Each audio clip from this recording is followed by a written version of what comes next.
Paper में इस बात को ध्यान रखो, रफ्तार बहुत धुआंधार होनी चाहिए तुम्हारी। अगर रफ्तार नहीं है बाबू तो बहुत दिक्कत होगा तुमको।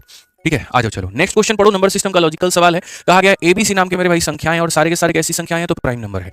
ठीक है, जहां पर अगर हम ए और बी कैल्सियम लेते हैं तो इतना होता है, और वहीं पर अगर हम बी और सी कैल्सियम लेते हैं तो मेरे भाई यहाँ पर इतना होता है। तो सबसे पहले मेरे भाई इतना जान लो कि प्राइम नंबर है तो प्राइम नंबर कैल्सियम का प्रोडक्ट होता है, यानी ए और बी को गुना करेंगे तो मेरे भाई 259 आ जाएगा, और वहीं पर मेरे भाई बी और सी को अगर हम गुना करेंगे मेरे भाई यहाँ तो 481 आ जाएगा। 5 और 3 का कैल्सियम कितना होता है? 5 × 3 यानी 15 होता है। तो कभी भी प्राइम नंबर कैल्सियम लेते हो तो वो उनके प्रोडक्ट के बराबर ही होता है।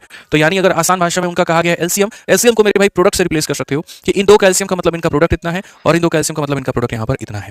तो अगर हम देखें तो कौन ऐसी दो संख्या है जिसको यहाँ गुना करने पे इतना आ जाए? तो साफ तौर पर दिख रहा है कि संख्या 7 से डिविजिबल है। तो 7 से अगर काटोगे 7 का 3 गुना 21, 7 7 49 यानी 7 × 37। अगर बी का मान 37 यहाँ पर है तो बी 37 यहाँ पर भी होगा। 37 को जरा अगर काटोगे 37 का एक गुना मेरे भाई कितना हो जाएगा? 37 111 मेरे भाई 3 बार में, यानी 37 × 13। ठीक है, अब क्वेश्चन में मेरे भाई क्या कहा गया? एचसीएफ निकालना है बी माइनस ए का।